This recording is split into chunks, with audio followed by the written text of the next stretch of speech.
Hi friends, అందరికీ నమస్తే. మేము ఇప్పుడు వెళ్తున్నది ఆకేరు వాగు మీద ఉన్న ఒక చిన్న జలపాతాన్ని చూడడానికి వెళ్తున్నాం. ఇది వరంగల్ రూరల్ జిల్లాలోని వర్ధన్నపేట మండలంలో ల్యాబర్తి అనే గ్రామం వద్ద ఉంటుంది.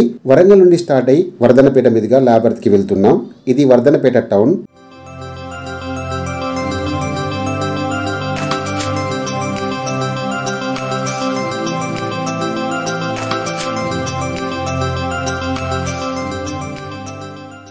ఇక్కడ నుండి కొద్దిగా ముందుకు వెళ్లి ఎడమవైపుకు తిరిగి కొత్తపల్లి మీదుగా ల్యాబర్తికి చేరుకోవాల్సి ఉంటుంది.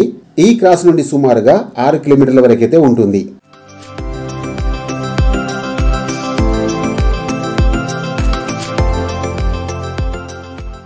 ఇప్పుడు మనకు కనిపించేది కొత్తపల్లి గ్రామం. ఇక్కడ నుండి ల్యాబర్తి సుమారుగా ఒక 2.5 కిలోమీటర్ల వరకైతే ఉంటుంది.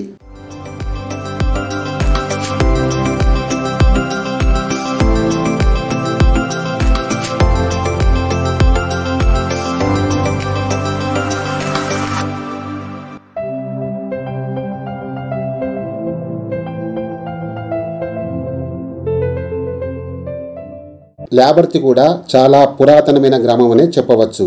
ఇక్కడ కాకతీయుల కాలం నాటి అవశేషాలు కూడా కనిపిస్తాయి. ఇదే ల్యాబర్తి గ్రామము. కుడివైపుకు వెళితే రాయపర్తి గ్రామం వస్తుంది. స్ట్రేట్ గా వెళ్తే గూడెం వస్తుంది. గూడెం కూడా ల్యాబర్తిలో ఒక భాగమే అని చెప్పవచ్చు. మనం మాత్రం ఎడమవైపుకు వెళ్లాల్సి ఉంటుంది.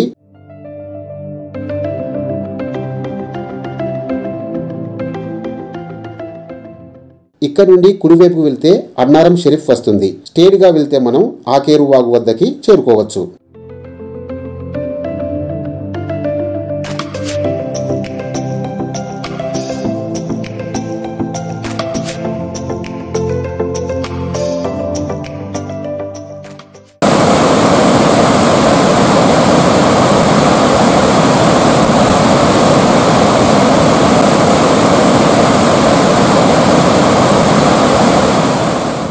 నా పేరు అన్నమనేని ఉమాదేవి. పురాతన నుంచి కూడా ఇక్కడ ఆకేరు వాగు, ఈ వాగులో కట్టడము, తూములు అవి ఈ పక్క గ్రామాలలో కూడా ఎక్కడ కూడా ఈ ల్యాబర్తి గ్రామంలో ఉన్నట్టు ఎక్కడ కూడా ఈ కట్టడాలు లేవు. తూములు ఇటు నుంచి కల్లెడ వాగు అటు పోతుంది, ఇటు కొత్తూరుకు అన్నారం చెరుకు ఇటు పోతుంది. వాగు కూడా ఇంకా మేము రాబోయే కాలంలో కూడా వాగు కొంచెం చిన్నగా ఉంది కాబట్టి కొంచెం పెద్దగా డ్యామ్ కట్టుకుందాం అనుకుంటున్నాము ప్రజలు. ఎందుకంటే రావణాసుడు అప్పుడు కొంచెం భయపడుకుంటూ పోతున్నాం కాబట్టి కొంచెం వెడల్పుగా పెడదాం అనుకుని మినిస్టర్ గారి అనుమతితోని అది కూడా చేపిద్దాం అనుకుంటున్నాం మేము. ఇక్కడ అది కూడా పెద్దగా చేసి ఆ వాగు ఇంకా పెద్ద ఎత్తున మంచిగా చేయించుకుందాం, మరమ్మతులు చేపించి మంచిగా చేపిద్దాం అనుకుంటున్నాం. కానీ పురాతన నుంచి కూడా మా వాగు ఇక్కడ ఉండడం మాకు ల్యాబర్తి గ్రామ ప్రజలకు అది చాలా శుభదాయకమైన విషయం. అది ఎక్కడ లేని విధంగా కూడా ఇక్కడ ఫస్ట్ సారి వాగు పొంగిందంటేనే ఊర్లో ఆడవాళ్ళందరూ పసుపు కుంకాలు వేసి కొబ్బరికాయలు కొట్టి గంగమ్మ దేవుని పూజ చేసుకొని కూడా పోతారండి. ఇక్కడికి వచ్చి కూడా చాలా మంది. వాగు మాత్రం మాకు పురాతన నుంచి చాలా విశేషమైనదండి.